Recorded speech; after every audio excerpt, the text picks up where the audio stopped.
이제 그 치열하던 대통령 선거도 다 끝났습니다. 누가 대통령으로 당선됐든지 간에 중요한 건 이제부터입니다. 이 지도자를 잘 만나야 나라가 부강하게 되고 백성이 편안하게 됩니다. 역사적으로 보면 우리 민족은 참 착하고 선한 민족인데 지도자 복이 좀 없어요. 그래서 그냥 참 아슬아슬하게 여기까지 왔는데 이번 대통령은 잘할 줄로 믿습니다. 그래도 참 하나님이 보호하사 우리나라 만세입니다. 하나님이 안 봐줬으면 참 큰일 날 뻔한 나라인데 이제는 우리가 이 지도자들을 세웠으니까 위에서 기도해 줘야 돼요. 잘 할 수 있도록. 여러분 막사이사이 상이라고 알지요? 들어봤죠? 막사이사이 상. 이건 아시아의 노벨상이다. 그런 상입니다. 이 막사이사이라고 하는 사람은 필리핀의 대통령 지낸 사람이에요. 이 양반이 대통령을 얼마나 잘했는지, 그래서 그가 죽은 다음에 그 사람의 업적을 기리기 위해서 막사이사이 상을 만들어 가지고 훌륭히 어떤 봉사하신 분이나 이렇게 업적을 남기신 분들께 드렸는데 우리나라 사람도 한 12명 정도 받았어요. 이 막사이사이는요, 필리핀의 아주 대장간집의 아들로 태어나가지고 1953년에 대통령에 나갑니다. 그런데 그때의 구호가 뭐냐 하면은 내가 먹기 전에 국민이 먹어야 한다. 그리고 나의 부친이라도 법을 어기면 감옥에 보내겠다. 이런 공약을 세웠습니다. 그래가지고 대통령이 됐는데요. 여기 이제 1946년에 2차 대전이 끝나고 필리핀이 미국으로부터 해방이 됩니다. 그래가지고 그때부터 따지면은 세 번째 대통령이고 또 정부 수립 그 전부까지 계속해서 따지면은 7대 대통령이 되는 사람이죠. 이 사람이요, 이 라몬 막사이사인데 아주 필리핀에서는 영웅이고 아주 우상적인 사람입니다. 일본이 필리핀을 침략했을 때에도 그는 자원 입대해가지고 게릴라 부대를 만들어가지고 큰 전적을 올린 아주 리더십이 있는 사람입니다. 그래서 그가 대통령에 당선이 되건 취임식을 하는데 이제 그 국가에서 제공하는 관용차가 있다고 클라이슬러 리무진을 대주니까 이 양반은 그걸 안 타고 그 취임식 가는 날 중고차 빌려 타고 왔어요. 그건 유명한 일합니다. 그 반대파들이 무식하다고 비판하면은 이렇게 말합니다. 나는 책으로 정치를 하지 않고 오직 인격으로 정치를 한다. 그러면서 절대 기죽지 않고 또 대통령이 거처하는 말라카냥궁이라고 우리나라 청와대 같은 게 있습니다. 이걸 일반인들에게 개방했고 대통령 임기 중에는 가족과 측근들에게는 어떤 혜택도 주지 않았습니다. 그러면서 그는 야당 인사들을 일일이 찾아다니면서 애국심에 호소했고 또 대화로 설득시켰습니다.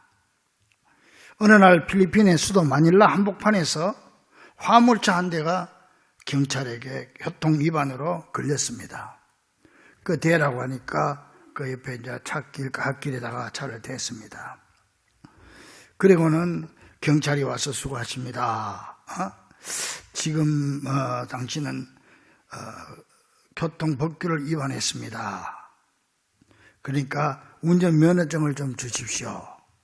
그랬더니 이 사람이 기사가 찾아보니 옷 갈아입고 온다고 그냥 면허증을 안 가져왔습니다.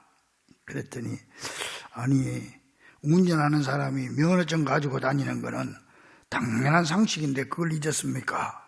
야단을 치고는 앞으로 조심하겠습니다. 그래서 이제 그 경찰이 수첩을 내가지고 그러면 이름하고 직업을 말하세요. 그랬더니 이 사람이 대답합니다. 예, 제 이름은 라몬 막사이사이고 직업은 대통령입니다. 이 양반 그 화물차를 타고 그렇게 청와대가 아니지, 거기에 출근하고 참 그렇게 했던 사람이에요. 그랬더니 이 경찰이 그냥 깜짝 놀라가지고 카카! 거수경례를 하면서 제가 미처 몰라봐서 죄송합니다. 하지만 카카께서는 교통법규를 위반하셨으므로 법에 따라 정해진 벌금을 내셔야 합니다. 경찰도 대단해요. 그래야지. 그랬더니 아이고 물론입니다. 감사합니다. 그렇게 해야지요. 그래서 벌금을 물은 사람입니다. 이 국민 모두가 그를 존경하게 된 것은 이렇게 법 앞에서도 누구나 평등하다는 것을 스스로 보여준 지도자였다는 거지요.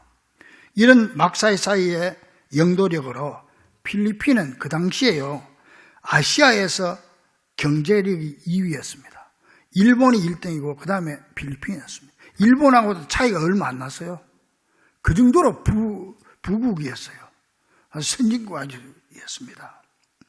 그때 당시에 제가 비교해 보니까 우리나라하고 경제력이 차이가 우리보다 8배가 더 잘 살았어요. 우리는 참 어려울 때입니다. 이렇게 필리핀이 잘 살았어요. 그리고 우리가 6.25 전쟁 때도 필리핀에서 7,000명 군인들 파송해줬고, 여러분 아실지 몰라도 한국 최초의 실내 체육관이 장충체육관이에요. 이거를 필리핀에서 지어준 거 아닙니까? 우리는 뭐 그런 기술도 없고 돈도 없는데 필리핀 돈 갖다다가 필리핀 기술자들이 와가지고 장충체육관을 지어준 겁니다. 그 장충체육관뿐만 아니라 세종로에 있는 미국 대사관이라든지 문화체육관광부 건물, 이것도 다 필리핀 기금으로 필리핀 기술자들이 와서 건축해 줬습니다. 어느 날 밤 12시가 넘었습니다. 어느 병사의 어머니로부터 전화가 이 대통령에게 왔습니다.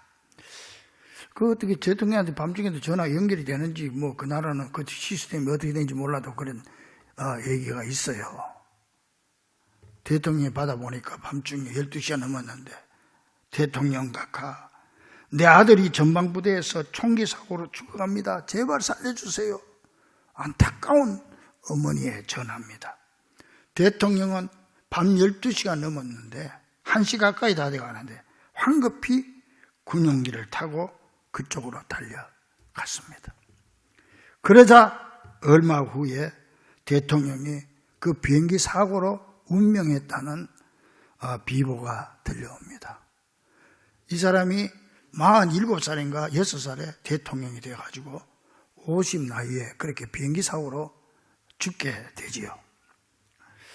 그가 이렇게 세상을 떠난 다음에 이 위대한 지도자를 잃은 필리핀은요, 일본에 이어 아시아 2위의 경제 선진국 자리에서 추락해가지고 여러분 잘 아는 마르코스 대통령 독재 정권을 해가지고 계속 내려와서 지금은 저 모양이 돼버린 겁니다. 지금은 필리핀에서 대학 나온 사람도 한국 오려고 발버둥을 치고 한국 와서 가정부 노릇이라도 막노동이라도 하려고 지금 저렇게 발버둥 치면, 이 지도자가 이렇게 중요한 겁니다.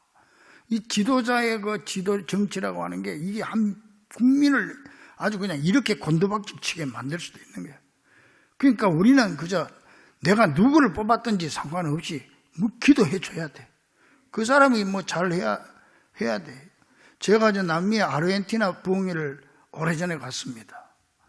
갔더니 아르헨티나가 지금 아주 못 삽니다. 어렵습니다. 근데 옛날에는 아주 잘 살았던 세계적인 부국이었습니다. 여러분 헬리콥터 있죠? 헬리콥터가 아르헨티나에서 처음 만든 거예요. 제가 그때 갔더니 한 20년 됐나? 갔더니 그때부터 200년 전에 벌써 지하철을 만들어서 타고 다녔어요. 우리나라 집신 신고 상투 꽂고 다닐 때 여기는 지하철을 만들어 타고 다니는 나라예요. 그 나라가. 나 그 지하철을 타봤는데요. 창문 같은 것도 전부 문틀 같은 것도 나무로 다 만들어져 있어요. 그래가지고 들들들들 그러면서 지금도 운행하고 있더라고. 그런데 그 정치 지도자들이 잘못해가지고 그렇게 밑으로 추락하고 빈국으로 추락하고 말한 겁니다. 여러분, 이제 다 우리 대통령 선거 끝났으니까 온 국민이 마음을 합쳐서 화합하는 일이 남았고, 우리 성도들은 누가 됐든지 간에 위에서 기도해 줄 수밖에 없습니다. 그리고 이제 또 남은 게 코로나인데, 이 코로나도 지금 우리 교회도 오늘 많은 성도들이 못 나왔는데 아마 다음 주일까지가 이런 식으로 되다가 그 다음부터 나아지겠나 싶어요. 얼마 전에요, 프랑스에서 93살 먹은 할아버지가 코로나에 감염이 돼가지고 병원에 이송이 됐어요. 그래서 거기서 24시간 동안 산소호흡기로 공급을 받고 상황이 좋아져가지고 하루 만에 24시간 만에 퇴원하는데, 의사가 그 계산서, 진료 계산서를 턱 주는데, 이 할아버지가, 93세 할아버지가 이 계산서를 보더니 엉엉 우는 거예요. 그래서 의사는 돈 때문에 우는 줄 알고, 그 계산서에 돈이 하루 산소호흡 공급을 했는데 50만 유로가 나왔어요. 우리 돈으로 계산되어 보니까 660만 원 정도 됩니다. 그렇게 돈이 나왔단 말이에요. 그러니까 의사는 돈 때문인 줄 알고, 할아버지 너무 걱정하지 마세요, 뭔 방법이 있지 않겠습니까? 그랬더니 이 할아버지가 뭐라고 대답했느냐 하면은, 의사 선생님, 저는 지금 돈 때문에 눈물을 흘리는 게 아닙니다. 저는 치료비를 전부 지불할 수 있습니다. 제가 눈물을 흘리는 것은 고작 24시간 공급받은 산소의 금액이 50만 유로나 된다는 사실입니다. 저는 93년 동안 하나님께서 주신 산소를 마시면서 돈을 지불한 일이 없었습니다. 그러면 제가 하나님한테 얼마나 많은 빚을 졌는지 아십니까? 이걸 하나님은 나에게 공짜로 지금까지 주셨습니다. 하나님의 은혜, 사랑에 감사해서 감격해서 우는 거예요. 아마 그 의사도 크리스찬이었는지 의사도 그 소리 듣고 같이 둘이 붙잡고 울었다는 그런 해외 기사가 나왔습니다. 아마 그 얘기 들어보니까 저도 가슴이 좀 그런 생각이 들어요.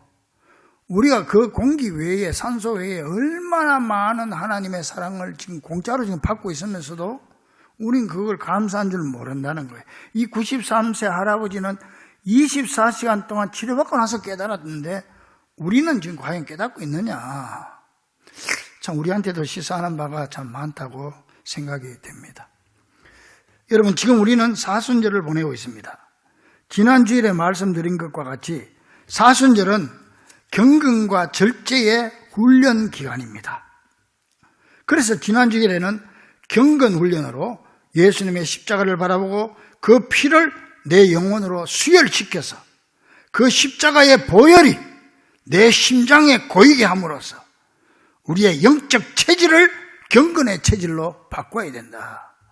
이 기간이 바로 40일간 영적 훈련소에 들어간 것이다. 그렇게 제가 말씀을 드렸습니다. 이 경건 훈련과 함께 또 사순절의 미덕 가운데 중요한 미덕 하나가 뭐냐면 절제 훈련입니다. 절제 훈련. 원래 우리 기독교의 초기에는요, 이 절제를 굉장히 강조했어요. 엄격한 절제 생활을 요구했습니다. 사순절이 되면은 금식을 강조했고요. 식사는요, 하루에 저녁 한 끼만 먹도록 했습니다.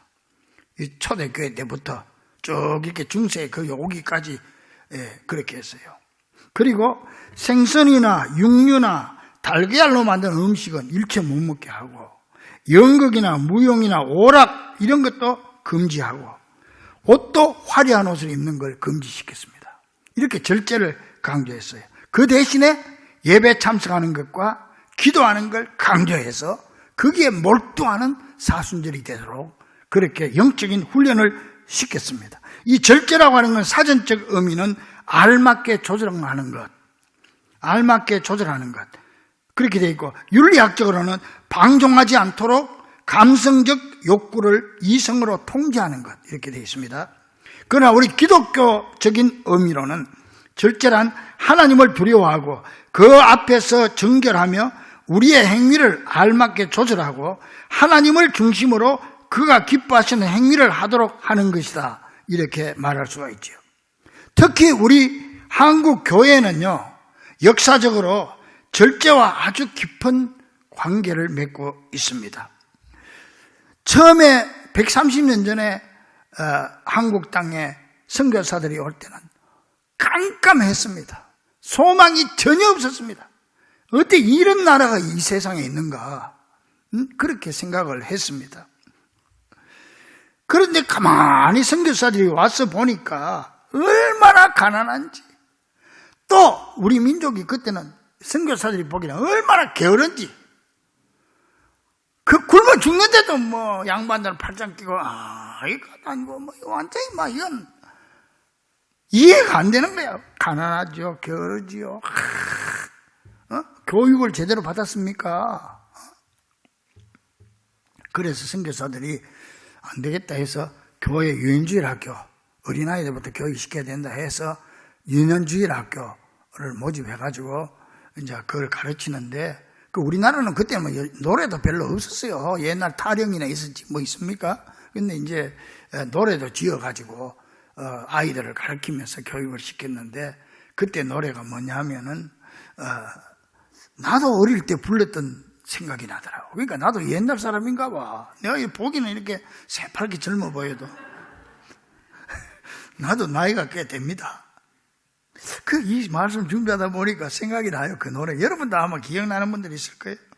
선교사들이 그 윤주일학교 와서 가르쳐가지고 그렇게 운동을 하는 거예요. 자, 한번 불러볼까요? 불러봐요, 말아요? 대답이 없어, 대답이. 불러보라고? 알았어. 다 같이 돌자 동네 한 바퀴. 이건 알죠? 여기까지는 알지요? 그 다음부터는 이렇게 돼 있어요. 개똥이네 집에서, 옛날에는 애들 낳으면 개똥이 소똥이 그걸 불렀거든. 개똥이네 집에서 아침을 먹네. 옹기종기 둘러앉아 꽁당보리밥. 꿀보다도 더 맛 좋은 꽁당보리밥. 보리밥 먹는 사람 신체 건강해. 한번 불러볼까 우리? 여러분들 옛날 어릴 때 연세 드신 분들은 불렀을 거예요. 이 선교사들이 우리가 게으르고 늦게 일어나니까 일찍 일어나가지고 동네 한 바퀴 돌자고, 다 같이 돌자 동네, 그래 아이들 데리고 동네 한 바퀴 새벽에 운동시키고, 개똥이네 집 애들 보리밥, 그때는 보리밥도 겨우 먹었잖아요. 보리밥 맛없어요. 안 먹. 요새는 뭐 턱밀어 보리밥 집도 손님 많습니다만은 안 가요. 그때는 그래 애들이 그 보리밥 안 먹으려고 하니까 꿀보다도 더 맛 좋은 꽁당보리밥, 그래가 먹도록 만든 거야. 그래야 신체 건강해진다는 거야. 이 선교사들이 그렇게, 우리나라 그때 상황이죠. 그런 가운데 일본 사람들이 말이죠, 한국에 들어와가지고 제일 먼저 한 게 뭐냐 하면은 한국인의 정신을 파괴시켜야 돼. 그래가 여러분 알다시피 성식 개명하고 이름도 바꾸고 막 그랬잖아요. 한국인의 을을 뺏어가기 위해서. 그래서 일본 사람들이 세 가지 정책을 씁니다. 이게 뭐냐 하면 첫째는 술, 둘째는 담배, 그 다음에 도박. 그래서 한국 사람들에게 술을 먹이자. 물론 그전에도 술 먹었지만은 그렇게 많이 안 먹었어요.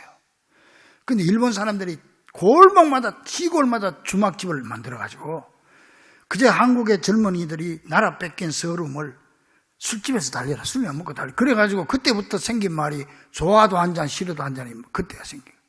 그 무조건 막 술 먹도록 만든 거예요. 이 술로 정신을 뺏어가기 위해서. 그리고 둘째로 뭐냐? 담배. 이 담배는 중독성이 있잖아요. 일본이 중국을 점령할 때는 아편으로 점령하려고 그랬어요. 그래서 아편 전쟁이 일어났잖아요. 한국은 담배로 점령하려고 그랬어요. 그래서 담배를 막 전매청에서 풀어가지고 돈을 걷어들이고 담배 중독을 다 시킨 거야, 한국 사람들을. 셋째로 한국 사람들 그때는요, 모이면 그 사랑방에 앉아가지고 저녁마다 화투치기 하는 거예요. 도박하는 거예요. 그래서 이걸 막 일본 사람들이 쓰니까 그때에 그래도 정신이 살아있는 사람이 소수지만은 교인들이었어요. 교인들이 생각할 때 이러다가 우리나라 망하게 생겼다. 이 술 때문에 망하고 담배 때문에 망하고 도박 때문에 망하게 생겼다. 이래가지고 교회에서부터 절제운동이 일어난 거예요. 그래서 교회에서부터 술 먹지 말자, 금주, 담배 피지 말자, 금연, 담배값 전부 일본으로 다 넘어가고, 사람 다 망가지고 그렇게 한다. 그리고 도박하지 말자. 이 세 가지를 교회에서부터 운동을 시작한 겁니다. 여러분, 그래서 그때부터 지금까지 사람들이 교회 다니면 술 안 먹고 담배 안 피고 도박 안 하는 걸로 그래 하는 거예요. 이 사실상 여러분 성경에는 뭐 술 먹지 말라는 말이 별로 뭐 그렇게 꼬집어서 얘기는 한 건 없어요. 없고 담배 피지 말라면 담자도 안 나와요. 여러분 성경 역사는 2000년이고 담배 역사는 300년밖에 안 돼요. 근데 뭐 지금은 안 믿는 사람들도 다 술 안 먹고 담배 안 피려고 하잖아요. 그게 그때부터 그렇게 생긴 거예요. 그래 인식이 된 거죠. 참 이 한국 교회가 그때 교인이 얼마 안 됐지만은 그래서 그때부터 절제운동이 일어난 겁니다. 절제운동. 이게 다 모든 게 절제운동 아니에요. 한국 민족을 살리자고 하는 거 아닙니까? 1905년도에 을사보호조약이 체결된 다음에 기독교인 민족 지도자들은 국채보상운동의 일환으로 전국적 절제운동을 시작했습니다. 그리고 1924년 8월 28일에는 조선여자기독교 절제연합회가 창설돼가지고 그때 여전도회 회원들이 연합회가 모여가지고 절제운동을 했습니다. 이렇게 우리 한국교회는 이 절제와 굉장히 깊은 관련을 가지고 있는 겁니다. 여러분 플라톤이라고 하는 유명한 철학자가 있습니다. 이 사람이 하는 말이 사람 속에는 두 마리의 말이 들어가 있다는 겁니다. 여러분 마음속에도 다 있습니다. 어떤 한 마리는 금정말입니다. 흑마. 또 한 마리는 흰말입니다. 백마. 이게 두 개에서 내 속에서 자꾸 싸운다는 거예요. 그래서 그 제자가 선생님 그러면 어떻게 해서 그 두 마리라 중에서 누가 사람을 이끌어갑니까? 이 인간이라고 내 인생의 수레를 끌고 가는데 흑마리 끌고 가면 완전히 사람이 어두운 사람이래. 흑마끔 시커멓게 되고 백마리 내 인생을 끌고 가면 깨끗한 인생이 되는 거예요. 그러면 제자가 물어서 어떻게 하면 그렇게 됩니까? 그랬더니 힘이 센 말이 끌게 돼 있지. 힘이 센 말이. 그러면 어떻게 힘이 셉니까? 그랬더니 먹이를 많이 주는 말이 힘이 세지. 무슨 말이에요? 이 흑마는 뭐예요? 항상 부정적인 생각하고 불평하고 원망하고 나쁜 생각하고 이러면 이게 다 금은 말에게 주는 양식이에요. 이게. 그걸 자꾸 주면 내 인생이 금은 말을 끌고 가게 되는 거예요. 그러나 백마는 뭐예요? 깨끗하고 사랑하고 긍정적인 생각을 가지고 이런 사람 이런 마음을 자꾸 먹는 게 그 말에게 양식을 주는 거예요. 그러면 이 백마리 힘이 세져가지고 내 인생을 밝은 길로 그렇게 끌고 간다. 그래서 플라톤은 이성의 흰말이 인생의 수레를 끌어야 그 인생은 무너지지 않는다. 여러분은 어느 말이 여러분의 인생 끌고 있습니까? 매사 불평하고 불만하고 부정적이고 이런 사람은 그 인생을 흑말이 끌고 가는 거예요. 그 어디까지 가겠어요? 그러나 어떤 일에도 즐거워하고 기뻐하고 항상 기뻐하라, 쉬지 말라, 기도하라, 긍정적인 생각을 가지고 사랑하고 은혜 가운데 사는 여기 백마리에다가 먹이를 많이 주면 내 인생은 백마리 나를 끌고 가게 되는 것입니다. 따라서 절제란 모든 인간적인 욕심과 세상적 기쁨을 멀리하면서 온전히 하나님께로 돌이키는 것을 의미한다는 사실을 기억하고, 이 사순절 기간에 이 절제 훈련에서 승리함으로 100마리 여러분의 인생을 끌고 가는 귀한 성도들 되기를 주의 이름으로 간절히 축원합니다. 자, 그러면 신앙적으로 절제란 무엇을 말하는가? 우선 절제란 성도이기 이전에 인간이 갖춰야 할 인격적 소중한 덕목을 말하는 것입니다. 인격적인 소중한 덕목입니다. 그래서 바울도 총독 벨릭스 앞에서 사도행전 24장 25절에서 의와 절제를 강론했고, 디모데후서 3장 3절에서 말세에는 사람들이 절제하지 못하고 사납다. 요즘 보면 얼마나 사람들이 사나워요. 운전하면서도 막 욕을 하고 왜 그렇게 욕을 하고 그렇게 막 싸우려고 하는지 몰라. 이 말세라서 그래요. 성경에 다 나와 있어. 말세는 그렇게 돼 있다고. 그러므로 신앙인이기 이전에 절제는 인간의 인격의 덕목이다. 그래서 우리 절제 훈련해야 된다는 거죠. 또한 절제는 신앙인으로서 반드시 맺어야 할 성령의 열매입니다. 여러분, 갈라디아서 5장 22절에 보면은 오직 성령의 열매는 사랑과 희락과 화평과 인내, 자비, 양선, 충성, 온유, 절제 9가지다. 절제가 제일 마지막에 있는 건 제일 힘들다는 거예요. 그래서 절제는 성령의 열매이기 때문에 내 힘으로는 안 돼요. 어느 정도 조금 참을수있지 내 힘으로 여러분 됩니까? 여러분의 성질 그거 고쳐집니까? 그 급한 성질 고쳐집니까? 평생 못 고칩니다. 주님께서 나에게 성령으로 열매를 주시면 고쳐집니다. 믿습니까? 그래서 절제는 성령의 열매다. 그럼 우리는 어떻게 해야 돼? 주님 앞에 기도해야 되는 거예요. 내 성격을 놓고 기도해야 되는 거예요. 주님, 나에게 절제 열매를 주시옵소서. 기도하면 성령께서 나를 도와서 내 속에 절제 열매가 저절로 맺히도록 인도해 주실 줄로 믿습니다. 그래서 우리는 절제에서 승리해야 되고, 성령의 열매, 절제 열매가 나에게 맺혀야 돼요. 나아가서 절제는 신앙의 성숙입니다. 칼 제이 플린스는 말했습니다. 이 사람은 누구냐면은 세계적인 행정관이, 명성을 떨친 행정관인데, 이 양반이 99세 생일을 맞는 날에 텔레비전과 인터뷰를 가졌는데 사회자가 이렇게 물었습니다. 그렇게 오래 사는 비결이 무엇입니까? 이때 99세 할아버지가 대답합니다. 한 가지 절대적인 진리가 있는데 그것은 절제입니다. 절제하면 오래 삽니다. 그리고 또 한 가지 덧붙일 것은 하나님을 마음과 생명을 다 바쳐 사랑하는 것입니다. 절제하고 하나님을 사랑하는 것, 이게 내 장수의 비결입니다. 사랑하는 여러분, 절제는 신앙입니다. 그래서 성경에 나오는 교회 일꾼들 자격에도 디모데전서 3장 2절에 책망할 것이 없으며 절제하며 근신하는 사람을 택해라. 그래, 여성 직분자들의 자격을 말할 때도 디모데전서 3장 11절에 여자들도 이와 같이 단정하고 참소하지 말며 절제하며 그랬어요. 절제하는 사람이 교회 집사되고 권사돼야 된다. 절제하는 사람이 집사되고 장로돼야 된다. 그 말입니다.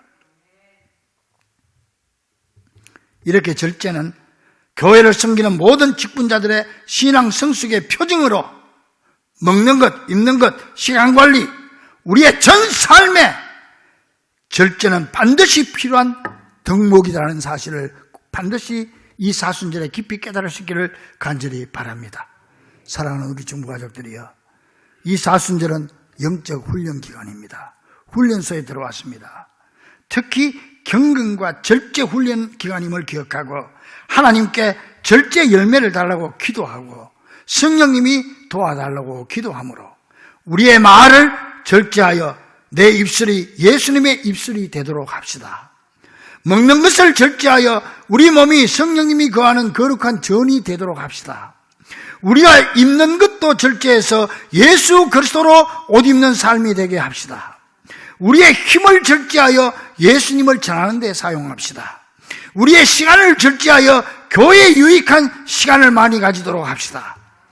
더 깊이 들어가서 우리의 마음이 예수님의 마음을 닮아 나를 위해 대신 당하신 그분의 십자가의 고통에 동참함으로 예수님의 십자가의 피가 내 속에 흘러 들어오는 사순절이 되어 주님의 십자가로 절제 훈련에 성공하는 귀한 성도들 되기를 주의 이름으로 간절히 축원합니다. 기도하겠습니다.